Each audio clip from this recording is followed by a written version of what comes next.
진짜 핫한 회사인데요. 사실 이 회사는 미국에서도 잘 알려져 있지 않은 회사예요. 제가 일단 하나 의문이 있는 건 제대로 이해하고 추천하시고 계시는 분들이 몇 분이나 될까? ROE가 높아야 P, 퍼라고 하죠. 이 밸류에이션이 높아지는데, 근데 이 회사 평균 퍼가 얼마인지 아십니까? 네, 300배입니다. AI의 궁극적인 목표인 AGI까지 현재 속도로 발전한다고 하면 한 3,000년 정도면은 AGI까지 간다고 해요. 오, 30배 싼데? 안녕하세요. 21년차 주식 국가대표 찐쌤 김진입니다. 찐쌤의 주식 필살기라는 새로운 코너를 만들어 봤는데요. 첫 시간입니다. 오늘 주제는 뭡니까? 요즘 핫한 팔란티어 도대체 어떻게 될 거라 보시는 건지 궁금합니다. 첫 시간부터요? 많은 분들이 이제 주식 투자하시면 왜를 찾고 싶어 하시죠. 근데 왜를 찾고 싶어 하시는데 사실 모르는 경우가 훨씬 더 다반사인 것 같습니다. 상반기에는 진짜 M7 중심으로만 그렇게 움직이던 시장이라고 하면 핵심 주도주들의 상대 강도는 진짜 분명히 떨어져 있는 상황이고, 나머지 다른 주식들이 확산된 주도주다 이렇게 많이 표현을 하는데, 이런 종목들이 상대적으로 훨씬 더 강한 퍼포먼스를 보여주면서 현재 미국 시장을 이끌어 당기고 있는 것, 그건 분명한 사실인 것 같고요. 모든 거에 대해서 이유를 다 안다면 제일 좋겠죠. 근데 이유를 아는 경우가 사실 주식 투자하면서 그렇게 많지는 않아요. 결국은 M7에서 팔란티어로 이동하고 있다. 팔란티어 하나하나만 콕 집어서 이야기할 수는 없는데, 대체적으로 보면은 말씀드렸던 대로 M7 주식들보다 대표적인 주식들로 이제 팔란티어를 들 수 있을 것 같은데요. 몇몇 개 종목들은 조금 소개시켜 드려보자면, 팔란티어는 지금 최근에 보면 검색어 1등이더라고요. 우리나라 주식시장 검색어 1등이라서 진짜 핫한 회사인데요. 사실 이 회사는 미국에서도 잘 알려져 있지 않은 회사예요. 왜냐하면 굉장히 비즈니스 자체가 되게 미스테리한 회사라고 알려져 있는 회사거든요. 그래서 추천도 하고 유튜브에서 이야기를 막 하십니다만, 제가 일단 하나 의문이 있는 건 정말 팔란티어를 제대로 이해하고 추천하시고 계시는 분들이 몇 분이나 될까? 일단 대략적으로 알려져 있는 거로 보면은 여러 분야에 적용되는 AI 소프트웨어 기업으로 알려져 있기는 한데, 국방과도 좀 연관이 되어 있는 부분이 있어서 더 미스테리한 건 사실이고, 팔란티어의 AI 소프트웨어가 트럼프의 국방 정책과도 굉장히 잘 맞아 떨어지고 있는 상황이다, 이렇게 이야기를 하고 있는 것 같기는 합니다. 팔란티어가 주가가 오르고 있는 거에 대한, 팔란티어 주가 상승에 대해서는 이야기를 많이 하지만 실제로 이 회사가 어떤 비즈니스를 하고 있고 어떤 장점이 있고 재무적인 상황에 대해서도 제대로 이야기를 하지 못하고 있는 것 같아요.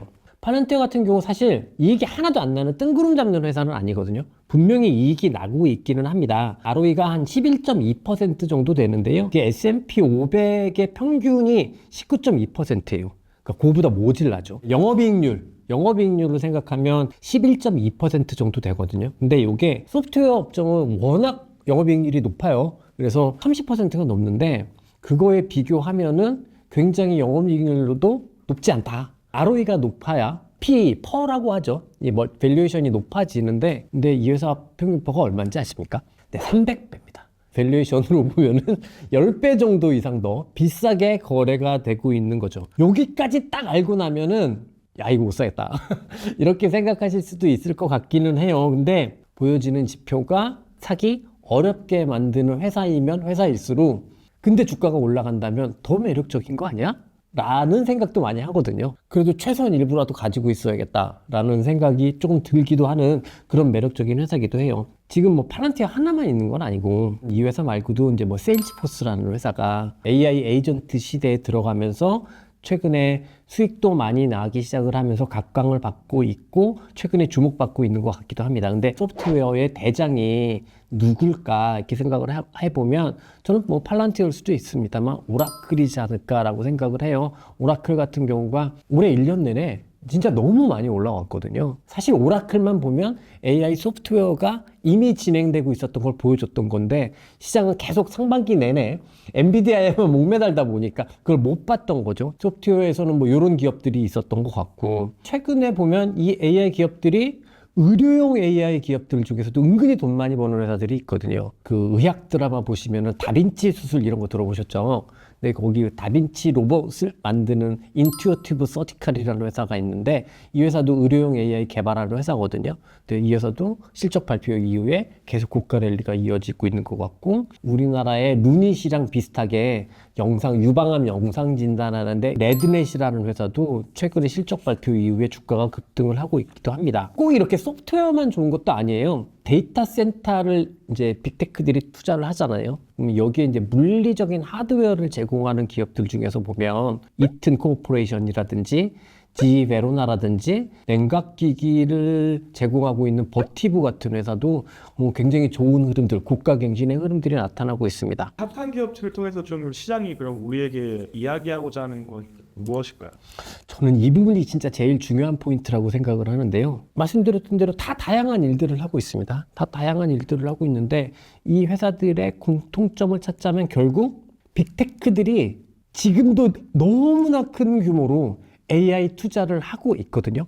빅테크 4개 기업이요. AI 관련한 투자 규모만 측정을 해보면 얼마인지 아십니까? 25조입니다. 국가가 투자하는 게 아니에요. 기업체 4개가 투자하는 규모가 25조입니다. 이렇게 엄청난 투자를 하고 있거든요.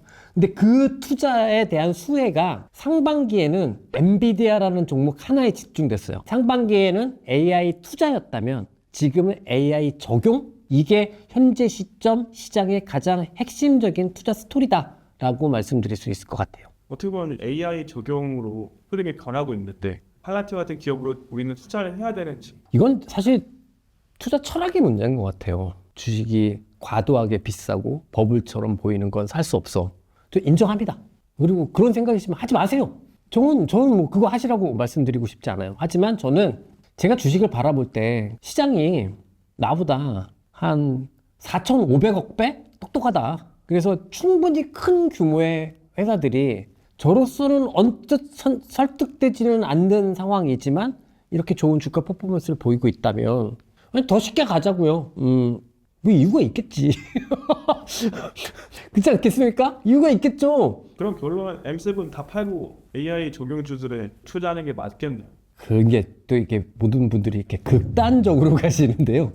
제가 이제 그런 질문 종종 받거든요. M7 주식들 보면 올해 하반기 넘어가면서부터 그냥 박스권이에요. 주가 오른 거 별로 없습니다. 진짜로.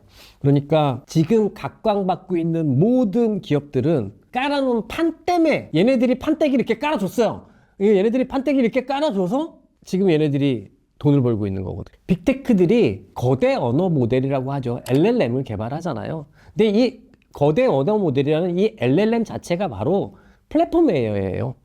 이 거대 언어 모델 위에서 자기네들은 어떤 한 분야에 적용되는 AI 소프트웨어를 개발하는 겁니다. 그다음에 앞서 우리 하드웨어들도 그게 다 빅테크가 돈 질러줘서 얘네들이 돈 버는 거잖아요. 근데 빅테크가 어느 순간 나 그만할게요. 나 이제 더 이상 투자가 좀 부담스러운데 잠시 좀 기다려 볼게요. 이러면 이 주식들이 제일 많이 빠질 거예요. 그런데 만약에 이 빅테크의 주가가 꺾인다? 근데 얘네들이 갈 수 있을까? 못 간다는 거죠.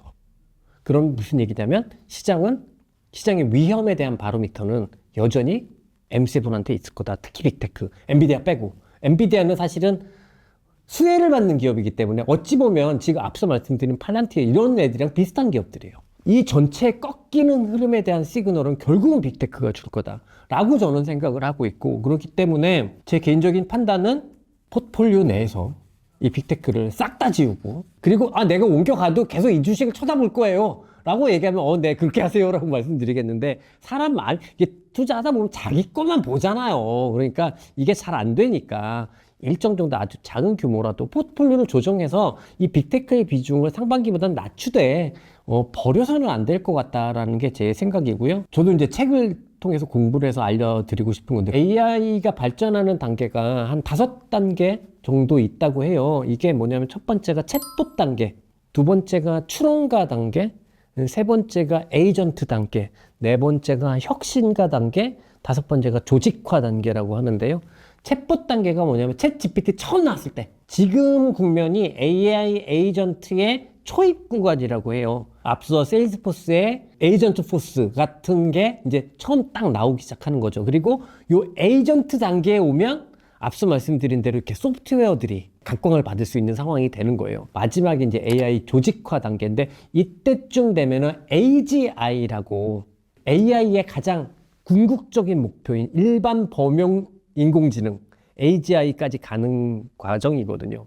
AI의 궁극적인 목표인 AGI까지 현재 속도로 발전한다고 하면 한 3,000일 정도면은 AGI까지 간다고 해요. 3,000일. 그럼 3,000일이 기간으로 얼마입니까? 8년 정도 되거든요. 7, 8년 정도 됩니다. 그럼 7, 8년 후에는 AGI까지 간다는 얘기예요. 기술적 능력이 AGI까지 간다. 미국의 AI 관련한 기업들의 평균 퍼가 한 3, 40배 정도 돼요. 이 AI 관련한 회사들로. 퍼가 30배라는 의미가 재무적으로는 어떤 의미냐면 내가 투자를 해서 투자 원금까지 걸리는데 소요되는 시간이 30년 걸린다는 얘기거든요. 40배면 40년 걸린다는 얘기. AGI 8년이 있으면 온다니까요. 그러면 갑자기 제가 그 책을 읽는 순간 오, 30배 싼데? AGI 범용 AGI까지 가는데 8년밖에 안 걸린다고 하면 지금 30배, 40배는 쌀 수도 있는데? 그럼 팔란티어가 안 비싼데? 이렇게도 될 수 있는데 이거는 뭐 저의 주관적인 생각인 거고 결국 지금 에이전트 단계에 와 있는 현재 상황에서 이게 AGI까지 가는데 이거 누가 보낼 것 같으세요? 빅테크밖에 없어요. 그만큼 자기들이 쌓아온 기술적 노하우 그리고 자본력 이게 바탕이 돼야 AGI까지 가는 거잖아요. 그런 측면에서 생각을 해보면 빅테크 싹 다 팔고요. 이거 옮기신 다음에 대신에 내가 마치 빅테크를 가지고 있는 것처럼 매일매일 빅테크를 팔로우 하셔도 좋기는 합니다. 하지만 보통 사람이 그렇지 않으니까 가지고 있는 것만 보시잖아요. 그 측면에서 보면 이런 것들도 그 빅테크 같은 거 조금 그래도 가지고 계셨으면 좋겠다. M7과 AI 에이전트 어떤 기준이 좋을까요? AI 주도주를 100을 놓고 기준으로 한다고 하면 빅테크는 30 이하여죠. 사실 상반기에는 100이다 그러면 100이 다였어요. 그게 그것만 갖고 있어야 되거든요. 근데 지금은 30 이하 정도가 적당할 것 같다라는 생각을 하는데 이거는 자문이 아닙니다. 그냥 저의 그냥 개인적인 견해다. 이렇게만 이해해 주시면 좋을 것 같습니다. 오늘 첫 시간으로 이렇게 진지하게 말씀을 드리는 것보다는 저를 도와서 영상을 만들어 주신 분들과 이렇게 대화 형식으로 만들면 조금 더 잘 전달이 될 것 같아서 첫 시간으로 만들어 봤는데요. 제가 웃으면서 농담도 많이 했지만 이게 그래도 조금 도움이 되고 시의성 있는 내용이니까 재밌게 뭐 하루에 10분, 15분, 일주일에 하루 한 번 정도 그냥 꼭 들어주시고 다음엔 영상 이렇게 만들어주세요 라고 댓글로도 좀 남겨주시면 더 좋은 컨텐츠 만들 수 있을 것 같습니다. 이상 21년차 주식 국가대표 찐쌤 김진이었습니다. 감사합니다.